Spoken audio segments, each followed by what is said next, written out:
A escola de pensamento filosófica que mais ganha destaque popular hoje em dia é o estoicismo.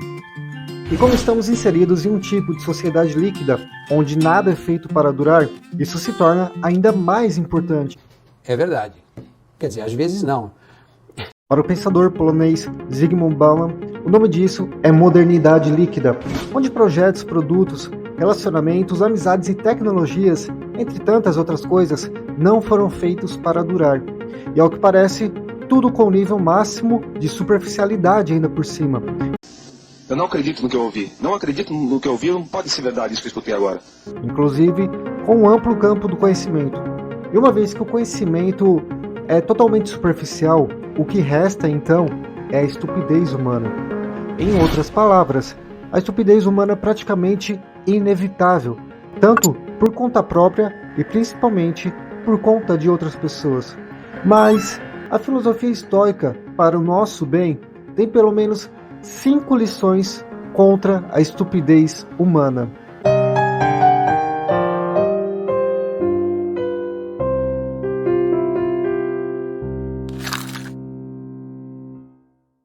Você já parou para pensar quanto tempo gasta em atividades que praticamente não trazem valor real à sua vida?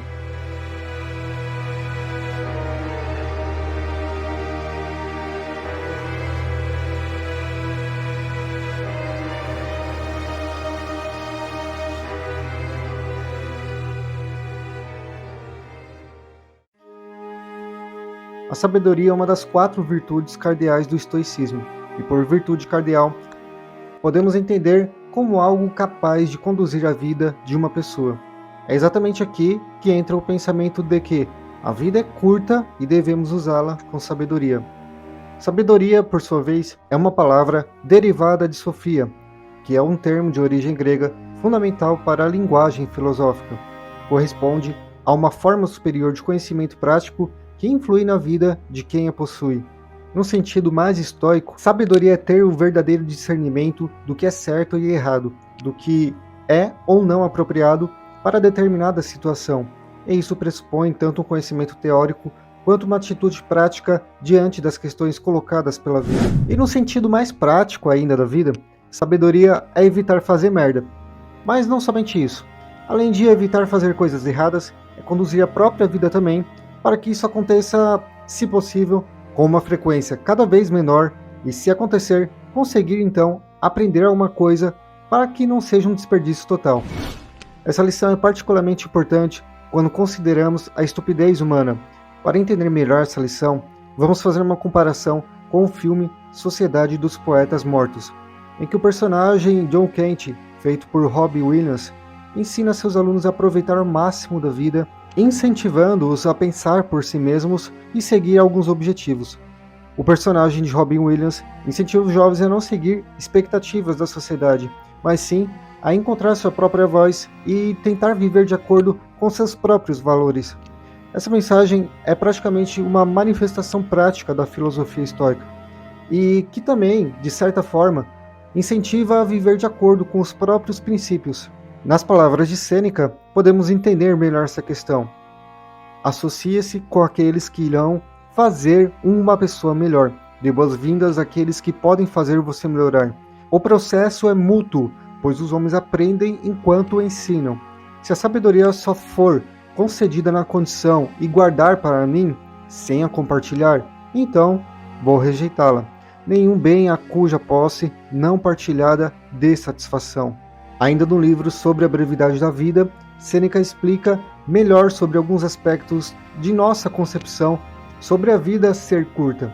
Não é que tenhamos pouco tempo, é que perdemos muito. A vida é longa o suficiente, e ela nos foi dada com generosidade para as coisas mais importantes, se a usarmos bem. Essa lição é extremamente relevante, especialmente agora, onde muitas pessoas estão ocupadas com atividades até que sem sentido e desperdiçando tempo com algumas coisas fúteis. Isso é um reflexo, então, da estupidez humana. A tendência de agir sem pensar nas consequências a longo prazo e não valorizar o tempo que temos nessa vida. Você já fracassou alguma vez na vida? Ok, a pergunta pode até que ser realmente clichê, mas a resposta para ela pode dizer muita coisa sobre o que você pensa sobre o fracasso.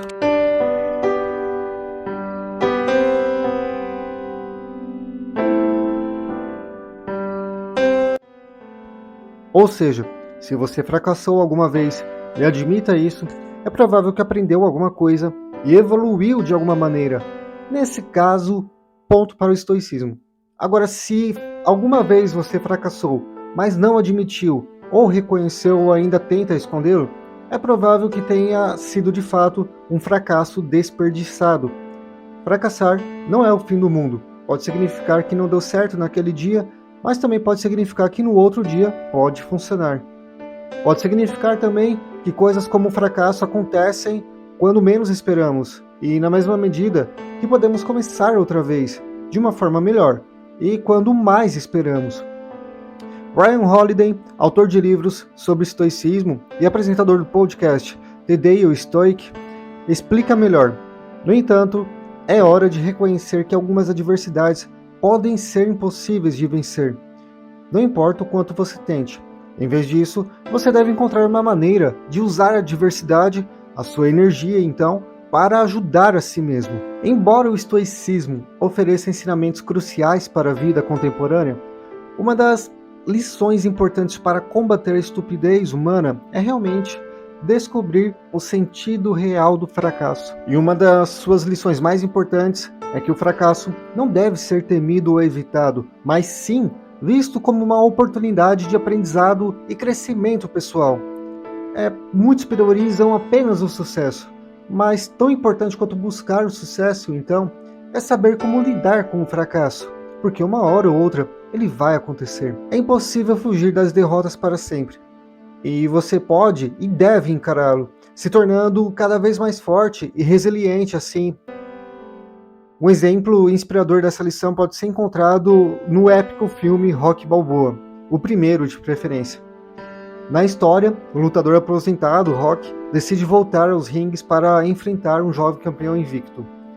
Durante sua jornada, ele é confrontado com uma série de falhas e contratempos. Mas, em vez de desistir, ele usa cada fracasso como uma oportunidade para aprender e se desenvolver. Ele treina duro, aprende novas técnicas e ganha a confiança necessária para enfrentar o seu adversário. Da mesma forma, a filosofia estoica incentiva a abraçar o fracasso, não como uma derrota, mas como uma oportunidade de aprendizado e crescimento pessoal. Se você sente medo, significa que é uma pessoa normal. Se você sente muito medo de determinada situação, pessoa ou qualquer outra coisa, pode significar que você precise de alguma ajuda psicológica. E até aí tudo bem.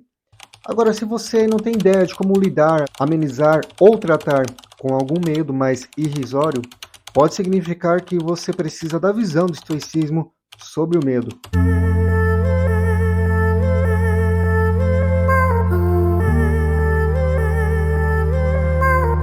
Na carta 85, sobre silogismos vazios, Sêneca explicou: será que o homem corajoso não tem medo dos males que o ameaçam?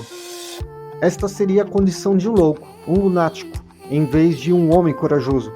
O homem corajoso, é verdade, sentirá medo em apenas um leve grau, mas ele não está absolutamente livre de medo. Uma lição sobre o medo pode ser encontrada no filme de animação O Rei Leão. Quando o jovem leão Simba foge após uma tragédia acontecer com seu pai, ele se esconde em uma selva distante, onde encontra Timão e Pumba, um suricato e um javali. Pois é, mas a história é boa. Sob a orientação de seus novos amigos, Simba aprende a enfrentar seus medos e retornar para reivindicar seu lugar como rei. Indiretamente, essa jornada de autodescoberta e enfrentamento do medo é uma ilustração da sabedoria estoica. Seja como for, na vida real, o ponto importante é reconhecer que o medo é uma emoção natural e argumentar consigo mesmo que é a nossa resposta a essa emoção que realmente importa no final das contas. Questionar nossos medos e avaliar sua base emocional e enfrentar de forma racional é praticamente a melhor resposta, mesmo que seja complicado fazer essa dinâmica na hora que o medo acontece de fato. tente aplicar isso depois. Enfim, o estoicismo encoraja a prática do autocontrole emocional e a reflexão sobre o medo, como uma forma de transformar a emoção em algo construtivo e não como uma fonte de estupidez.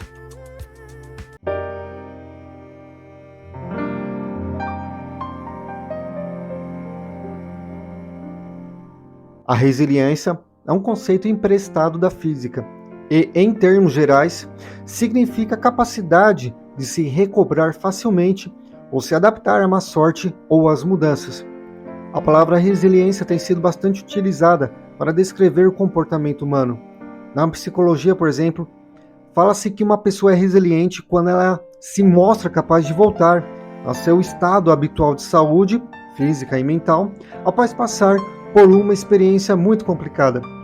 O estoicismo, por sua vez, é uma escola de filosofia helenística fundada por Zenão de Cítio na Grécia, em Atenas, no início do século III a.C.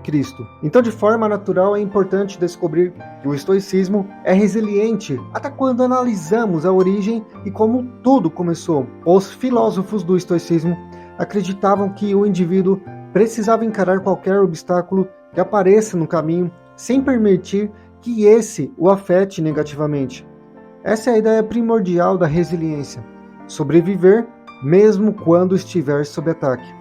Em outras palavras, resiliência em particular é uma característica importante do estoicismo, pois ajuda a superar os desafios e até adversidades da vida. Quando somos resilientes, somos capazes de lidar com o inesperado e encontrar uma saída mesmo em situações aparentemente sem saída.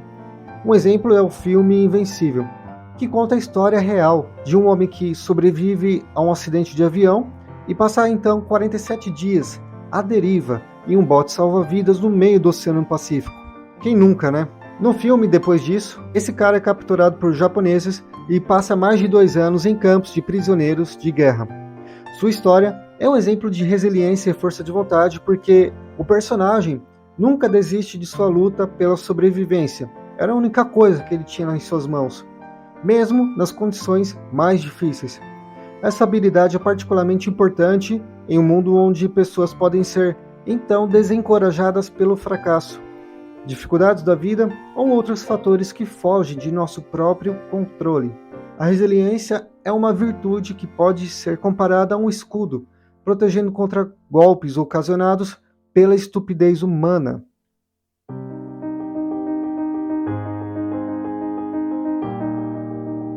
Nem o passado, nem o futuro estão sob o nosso controle, mas focar no passado é muito pior em relação ao que fazemos e propomos fazer no presente e futuro. Enquanto nos preocupamos com o passado ou o futuro, nenhum dos quais está sob o nosso controle, é como se desistíssemos dos únicos meios de que temos para ser felizes. Como já vimos até aqui, a filosofia estoica é praticamente repleta de ensinamentos que nos ajudam a lidar com adversidades, especialmente aquelas que vêm de nossa própria estupidez. Uma dessas lições é sobre o poder do presente e do futuro em moldar a nossa jornada. Muito longe do que a autoajuda prega, o passado ainda é uma lembrança importante, mas não é um lugar para se prender. Se você quiser alcançar um futuro melhor, é preciso deixar o passado para trás, reconhecer seus erros e acertos, concentrar-se no presente e no futuro. Embora o passado possa ser importante para nos moldar, ele não deve nos impedir de alcançar um futuro melhor. Aplicar isso também significa superar a estupidez humana em algum grau e levar uma vida mais significativa.